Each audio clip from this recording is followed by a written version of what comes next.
Okay, this area is called Juhradik area. This guy, his name is Nasr Abu Said. His wife died 9 months ago because of the shelling. They shelled five shells, and 3 of them, they were nail bombs. So yeah, his wife died during that day, and his sister, she was injured. His father, he was injured, and then they were taken to the hospital. But of course, they weren't like seriously injured. It was a light injury that they got. Then maybe a month ago, Nasr and both of his kids, they were in the house, and the other 2 kids, they were down in the base floor. So the Israeli from that area, it is like a military position there. They shelled the house directly. And he says that, well, according to the Israeli, they say that the excuse was about getting suspicious of terrorist activity in the area.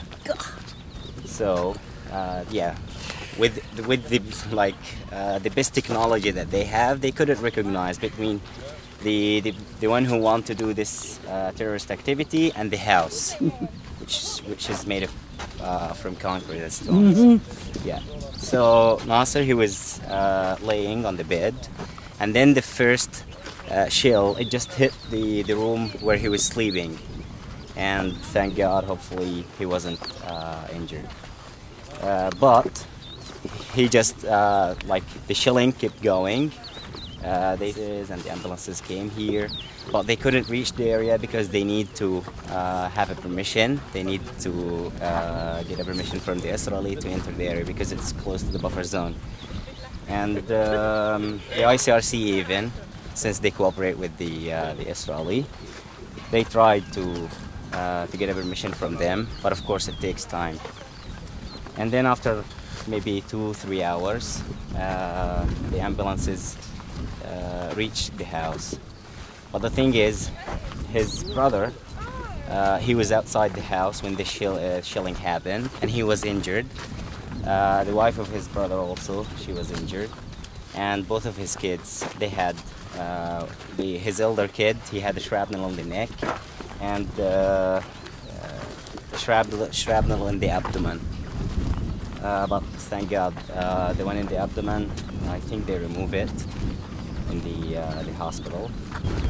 And now when you see the house, you are going to say that it was like a miracle that these 3 people just went alive from this shelling. First incident happened here.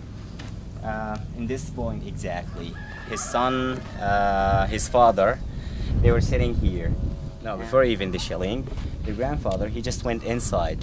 So the son, he was sleeping here in front of this door.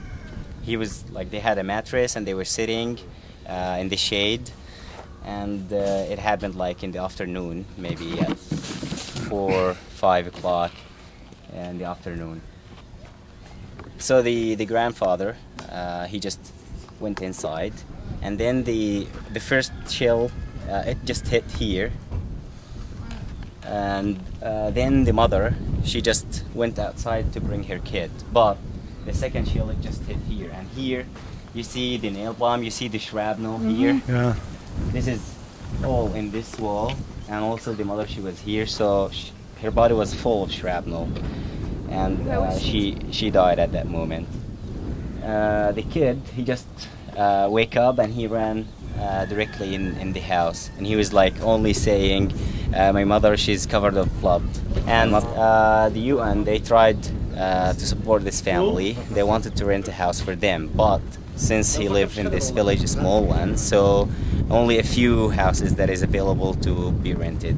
So they rented the house, which is close to the graveyard, and so only graveyard here in this area.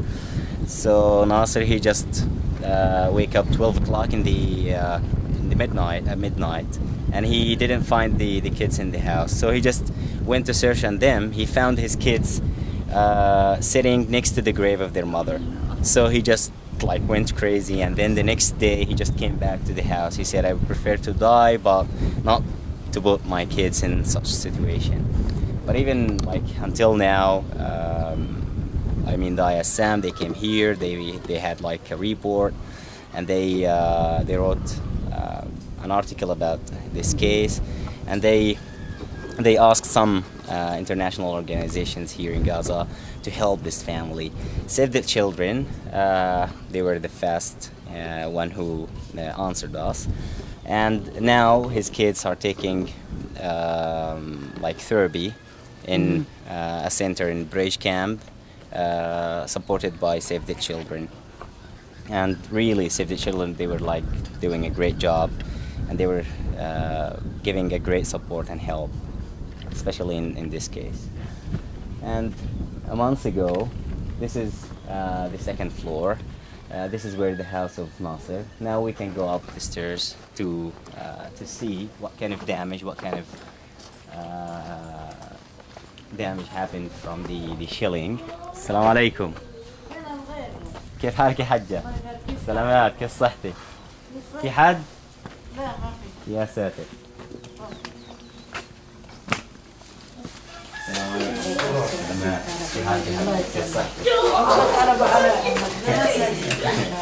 معلش والله عشان بقيت مشغول يا حجة. Okay, let's go up the stairs. So, as you can see here, this was caused by the shrapnels. You can imagine, like, this is a wall. You can imagine if it's a human being, what kind of damage it's going to cause for a human being. You see this shrapnel? So the whole house was destroyed.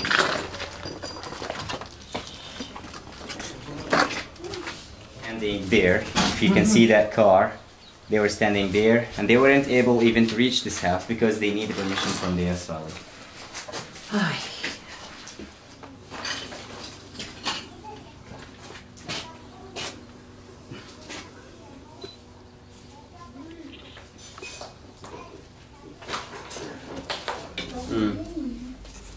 وقاعد يحكي لنا لازم نحفظهم اكيد مع عبيرهم بس غيروا جونجينج هالقد غيروها حطوا واحد تاني حطوا واحد تاني. تاني يوم استلم، وصلته رسالة على الجوال تهديد انهم بدهم يقتلوه. تاني يوم استلم. مش قاتلين بالسلام لو قتلوه في غزة؟ لا هذول بيتهموا جماعة السلفية يعني هم اللي ورا بعثة الرسالة. زي يعملوا خربطة بس. لا طابور خامس. If this family are not refugees, the UN has no obligation. They are refugee. And they have the card from the UN. No, I was just wondering. Yeah. And also it's the duty of the UN to help this family. But no, but I was just saying the excuse they give sometimes is that the family are not refugees. Yeah, the only excuse that they gave in the beginning when he asked help that this house is not safe, they said, okay, the house is not safe, but the house is not destroyed, so we cannot build your house. But they are cutting back hugely too. Yeah, you can imagine people living fancy houses, having air conditioning in the office, yeah, bulletproof jeeps. How the hell they are going to know the feeling even of these people? Exactly.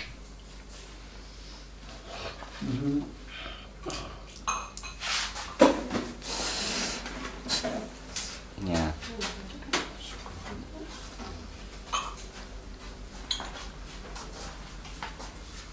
Yeah, if I write millions of articles just expressing the situation of this family, it's not going to be enough. Only just to come here and look to their eyes, then you'll see that the million article is useless. Because I don't know if the words is going to be enough to express what they have. No, there are no words for this sort of stuff.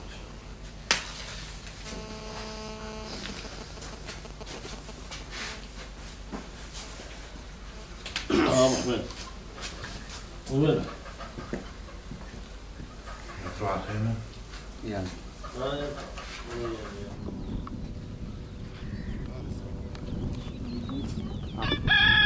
Yeah, and the drones never leave the area here.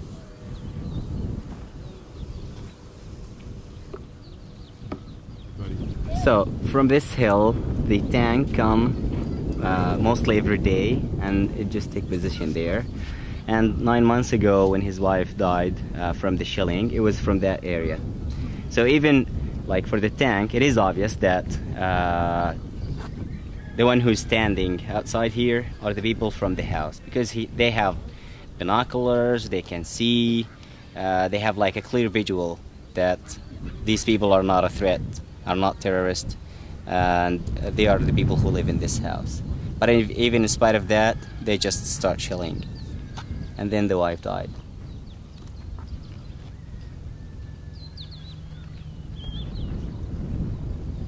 And also according to the family, they said during that day, nothing were going on. Everything was calm.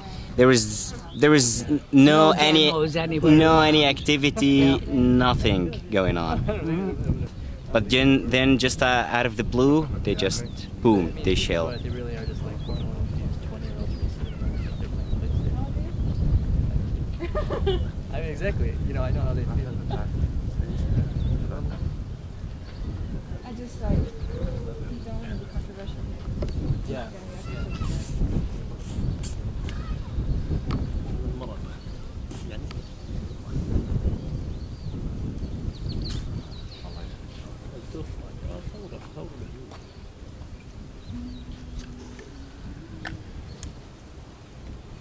يا أمي الحنونة يا أمي لا تبكي